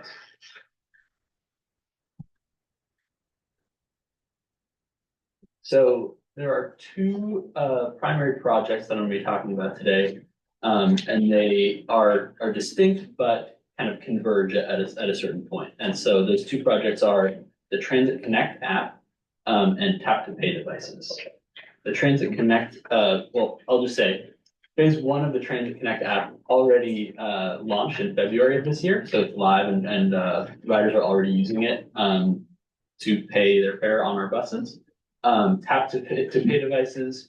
The first phase of that project is planning to go live in early September, just in a couple months here. We're just finishing up the last kind of putting the bow on those devices going live. They're already in the buses, but we're rapidly approaching the go live of that of those devices. So the part of the impetus of these two projects is the kind of the aging of some of our current fare systems, the primary one being Connect Card. The device this is a program that is led by SAC-RT, of which we are one of the regional partners that uses the Connect Card system. And so these the hardware that runs the Connect Card system, the actual validators, has aged out kind of its usability to a certain extent, and it's no longer being supported very well by the manufacturer and supporter of it. The company's called Init, I believe. And so our amazing maintenance and IT team, often Daniel over there, has kind of faced continual and increasing struggles in trying to source and utilize replacement parts and diagnose and fix these validators that often are kind of breaking and unable to when they break, they're unable to actually register a tap. And so that creates issues for us in terms of data collection. It obviously confuses our riders and creates difficulty when they're trying to board. And then it also impacts our fare collection ability. So there's revenue that we're losing out on when we're not able to register someone's tap. And so as we are kind of trying to, as we're trying to work with this aging equipment, we're trying to implement new ways to pay so that when we are able to phase out the technology, we're not leaving riders without options. So that's the idea, is to implement these new options now so that there's some overlap, so that when we take Connect Card away, we're able to kind of give people more ways to pay. So I mentioned at the outset, the Transit Connect app is launched in February, and it was a replacement to our existing app, which was called Zip Pass. It has a similar functionality currently, where folks can purchase a pass, whether a monthly pass or a daily pass, through the app, and then activate it shortly before boarding and show the driver. It will display like a kind of validator barcode with some moving things so people can't screenshot it. That the driver will then view and then let them on. The second phase of this project, which will happen in kind of fall and winter of 2026, is going to be what I alluded to earlier, where kind of there's an integration of these of this app with the tap to pay devices that I'm going to go over in a minute, which is that barcode that currently folks are just able to kind of show to the driver for what we call visual validation. They're going to be able to actually, instead of the driver having to visually validate their fare, the tap to pay devices will double as a barcode scanner. And so folks can activate their pass on their phone and then scan it on the validator on the bus. So they don't have to have it. Costco. Yes, exactly. Exactly like Costco. And then also included in that phase 2 is going to be account-based ticketing, where our partner agencies like Cash Casino, and like ultra regional other kind of local and regional agencies that we want to be able to issue passes, discounted passes to their clients or their employees, are going to be able to use that. We're going to give them access to kind of have their own account-based ticketing accounts where they can issue those passes directly to their employees or clients. As I mentioned, those tap to pay devices is that second project. Those will be able, so basically when someone comes on the bus, they'll be able to tap their personal debit or credit card, as well as any card in like a mobile wallet on your phone that you could use. And folks are going to be able to register their card through the Cal ITP website. There will be an option for folks who are seniors or disabled to register their card as a senior or disabled card, so that when they tap their card, it automatically will take that reduced fare off of their card instead of the normal fare. That device configuration is actively underway. Those devices were installed earlier in the spring, and we're just finishing up a lot of the back end paperwork stuff that we've had to do to get it all up to speed. There's a Gantt chart in your staff report that kind of shows you a lot of those steps we've had to go through, and we're just finishing them up and ready to start do some of our physical testing of those devices in August for an expected go live date in September. And then the final piece of this is that we're expecting to be able to launch some kind of smart card similar to the Connect card that is connected to the Transit Connect app for folks who, because we recognize that one of the advantages of the Connect card system currently is that for folks who don't have a phone and don't have and folks who are unbanked, it offers an option for people who have this separate card that they can load with cash or with some other means that's kind of separate from a bank account or a mobile phone, because those are things that not everyone has access to. And so we're going to have access to those cards that people can kind of load in a similar way to the way that they've loaded Connect card. And that is because Transit Connect, like Connect card, is a SAC-RT led project that we're kind of piggybacking on in the region. That's something that we're kind of waiting on SAC-RT to get in line, that then we can kind of grab from them, and that's expected again in the fall or whichever way it is. Great. And now if you have questions, I'm happy to answer. Yes, go ahead. Oh, I do have a question. Oh, I have two questions. So first, if a rider is eligible for a discount on a bus fare, and then they do not use a smartphone, they want to use tap to pay by their credit card, how do they show that they are eligible for a discount? I know here it says registered seniors and Medicare riders.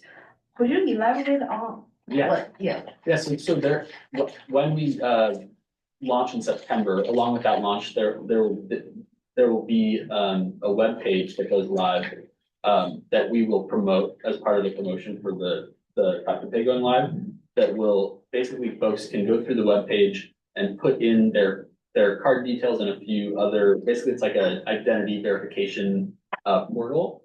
And then they'll upload that documentation that you need. What for seniors, I think it's more simple documentation than for the disabled. Basically just an ID to be a senior. And then once that verification is basically automatic, and so once it's approved, folks once you put your card through that verification process, your card is good to go essentially, and it already has that discount kind of loaded on it. And in addition to this being a web page that will be available, we'll link to it on our page and we'll promote it, obviously.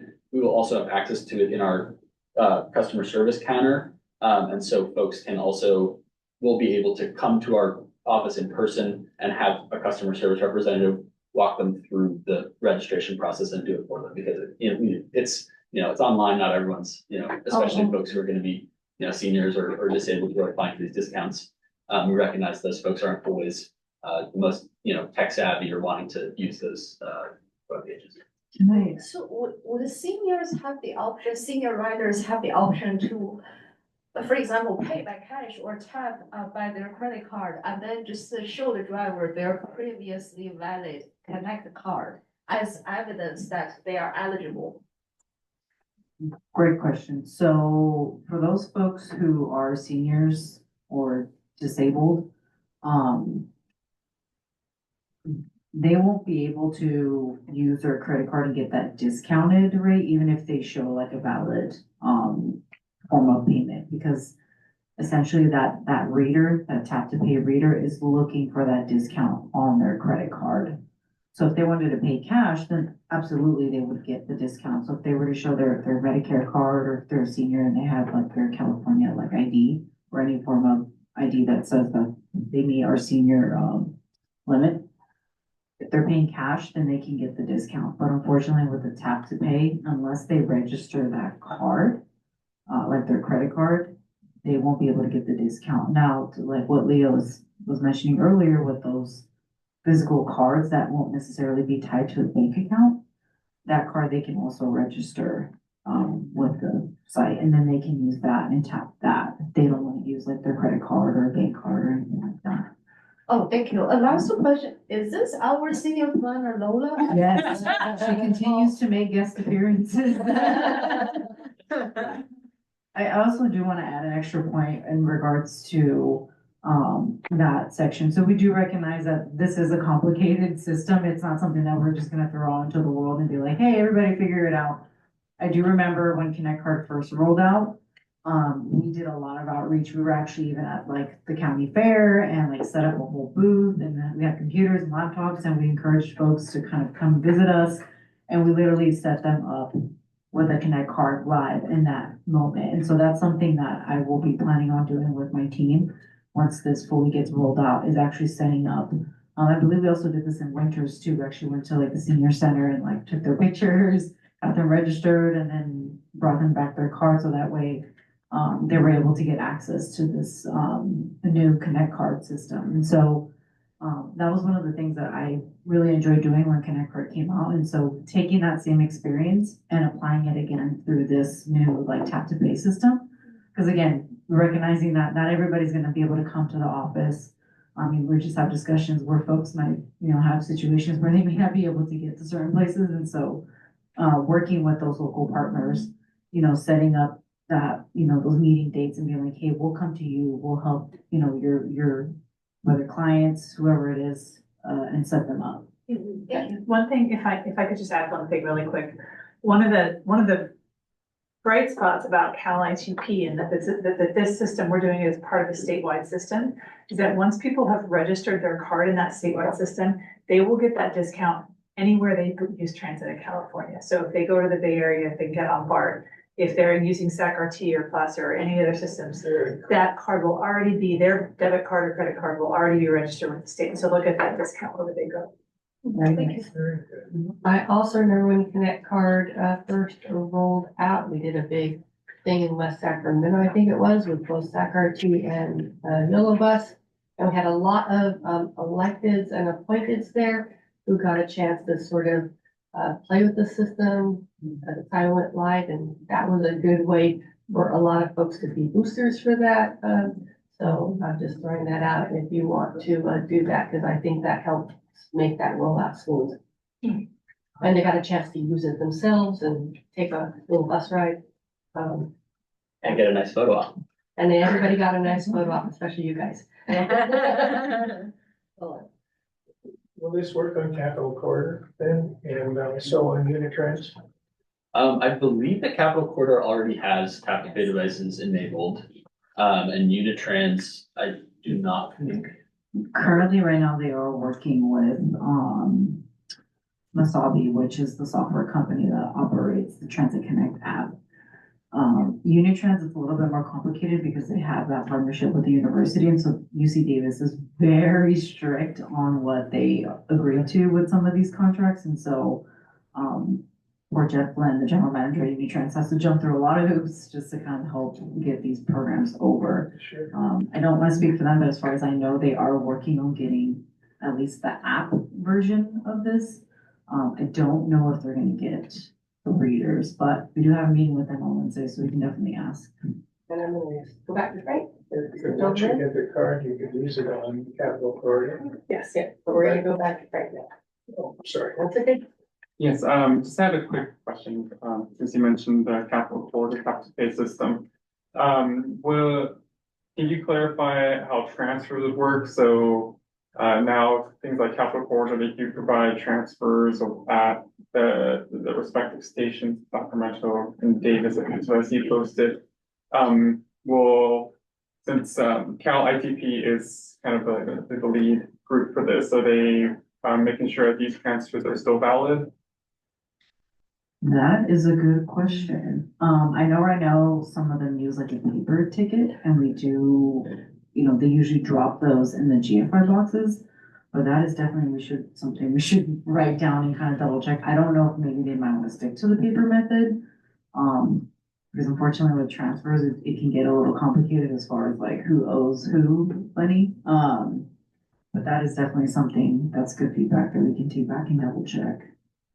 Yeah, I'll say for us, for the transfers that we provide, we know that we can do that because like Daisy said, we still use paper transfers. And so no matter how someone pays, if someone pays with tap to pay, the driver can still print them a transfer through our fare box system.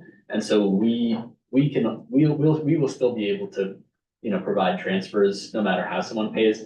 Like Daisy said, I'm not sure exactly how, and that's the capital corridor question to some degree is how or if they're able to verify if someone's paid, like, or if someone's paid already and how they can issue those transfers. We will obviously still honor those transfers in the same way we have if we're provided them, but.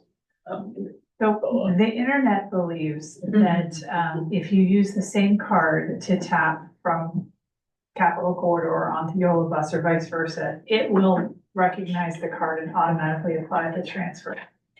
We'll see. We'll see how often that works, but that's the promise that they say. Any other questions? No. All right. Owen, any other questions? So I like that you're going to have the assistance available for people who need to register for those discounts. That's great.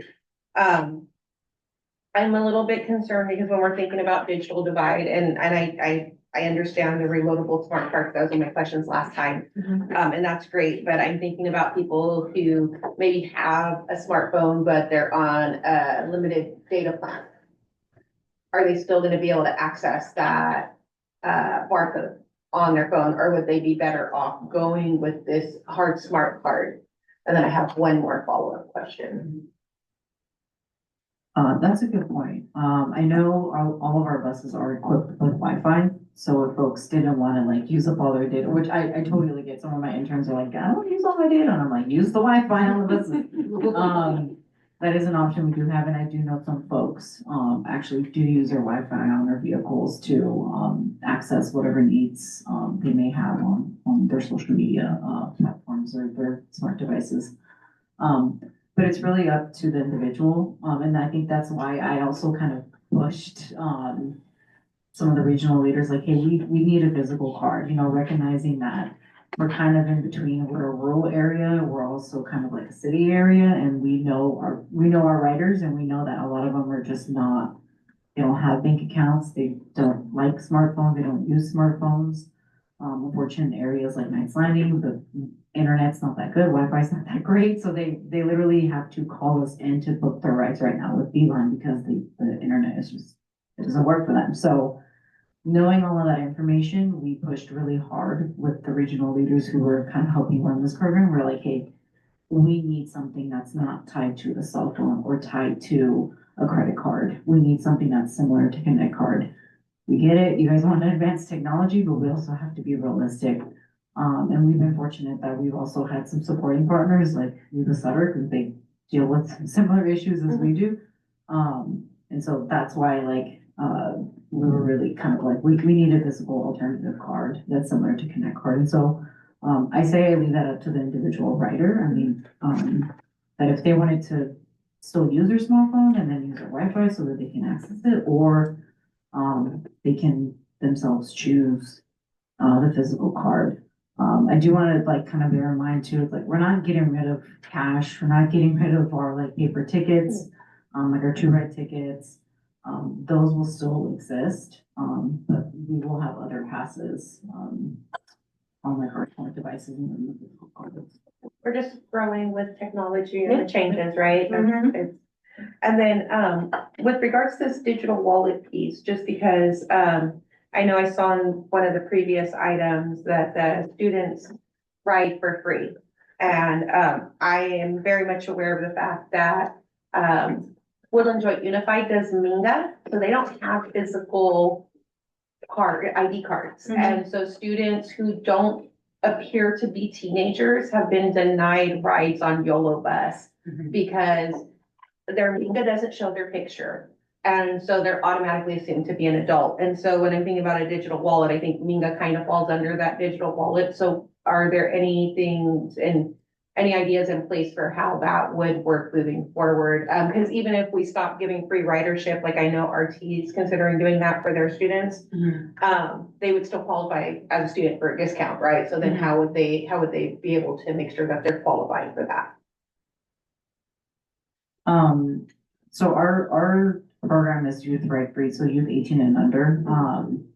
And I always want to clarify that because I feel like folks sometimes think that it's students, especially since those students who will graduate high school and then they're still technically 18 and then they do run into those issues. So, just for public records, I wanted to clarify that.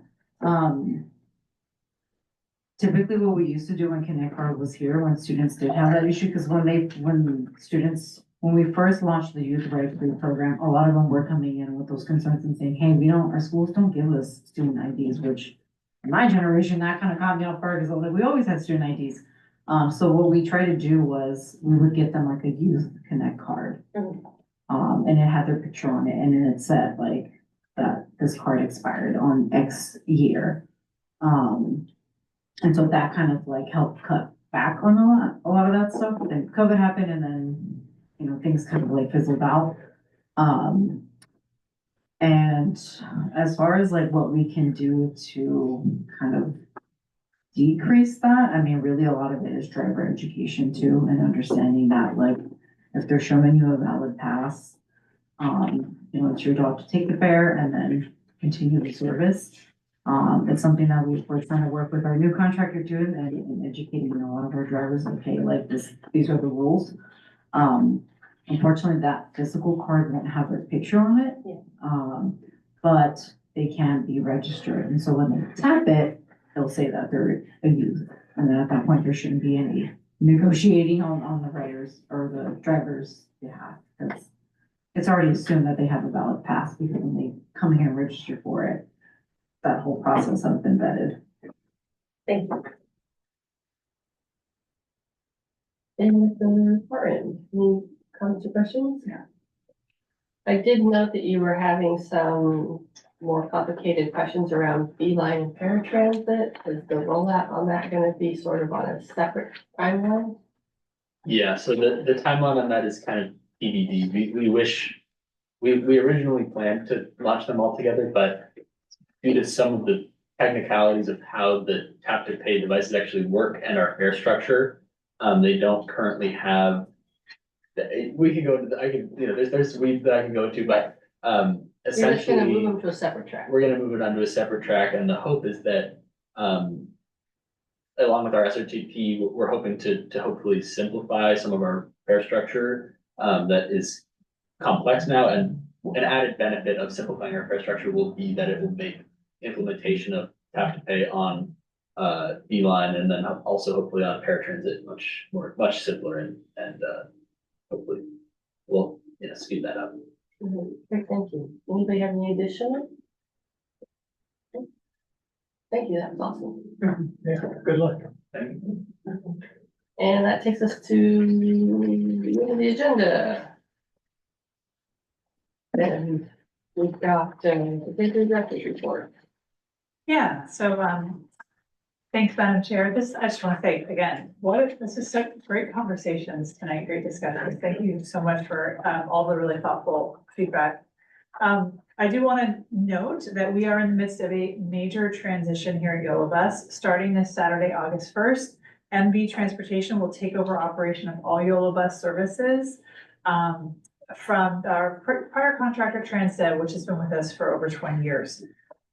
This transition has not gone as smoothly as we would have hoped. There have been some significant service disruptions, particularly to Beeline service in Woodland and Winters, as well as some of our local routes. We believe these disruptions are temporary as a byproduct of the transition, and things will get back to normal once the transition period has ended. I do want to thank our partners at Transdev for their many years of service, as well as ATU Local 256, which represents our employees that keep our buses running and all of our hardworking employees. This is a big transition for everyone, and it's a lot, and we're asking a lot of our team that's keeping our buses running and also having to transition and apply for a new employer and have their benefits disrupted. It's a lot, but we think it's going to be worth it in the long run. And I just want to appreciate all of our passengers for their patience and giving us grace as we're going through this transition period. We know how much everyone counts on YoloBus, and we take it very seriously. And I do believe that things will be better. We're really looking forward to getting back to that reliable service that we're all used to. And if you want to know more about what's going on, I'd encourage you to watch the recording of the July 13th board meeting where we got in depth and had Transdev and MV and ATU were all here talking about what was going on with our board. If you'd rather read than watch, you can also look at the board packet for that meeting, but it's a little spicier if you watch the video.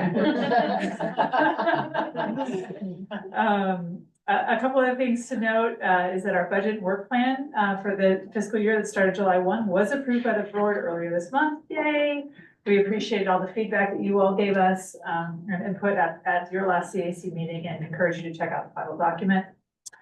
And then tomorrow morning in your inbox, you'll get the latest executive director's report with all the news. That includes the year-end ridership report for the fiscal year that just ended. Thank you, Leo, who put all that together. You'll also see photos with Lola, of course, the star of the show tonight, who was on a recent SACOG study mission to Minneapolis with 4 of our board members also attended, where they got to experience bus rapid transit, which is pretty cool and something I hope that our board takes to heart to make our bus service faster and more reliable, along with a host of other innovative projects. And there's a link to a bunch of photos and stuff there, so check it out. And that concludes my report. Thank you very much. Are there any CAC reports? I can get one. Okay. I'll go last. You're gonna go last, okay? Nope. Just, with, regards to the disruptions and with the Beeline, I think there's been really good communication. I've gotten feedback that there's been really good communication in the app with that. And then just, bringing back to driver, I guess, I don't even want to say driver education, maybe more just employee education. Prior to the disruptions, I had heard that there were some problems with specifically because in order to get an update on a Beeline, you have to call the YoloBus number, correct? And so an individual reported to me that they had called the YoloBus number and the dispatch was very confused with the Beeline, told them they didn't have a Beeline. And so just similar to the last time. And so I just think that, being, I understand Beeline's pretty new, but just being informed so that way we're not causing confusion for the customer on that. If that's what the app is directing them to do, then they shouldn't be in the heat, frustrated, waiting for a ride and then being told by dispatch, we don't know what you're talking about. Oh, wait, never mind. Yeah, we do. Sorry about that. So that is all. Thank you. Reports? Nothing for me. No, nothing from you either. Olin, you get the Yeah, last just, word. just quickly. I don't know if anybody else saw this, recently, but, there was a news article in the Bee, last week that got my attention and, has to do with weather. And, there's supposedly a, El Nino coming our way Yeah. this fall. Already And here. it's heavy duty. Apparently, the temperature at the equator goes up 2 degrees every year, or it goes up when there's an El Nino coming. This year, it's already 6 degrees up. Wow. So they think the brunt of this will hit Southern California, but in the weather reports, it could not happen, or it could really happen and spread up this way. So I don't know, if YCTD needs to be clued into this too much, but if it's really bad, then something to get ready for, as much as any of us can get ready for something like that. That's it. Thank you very much. Anything else for the good of the order? Seeing none, we're adjourned at 8:05. Thank you. Yeah.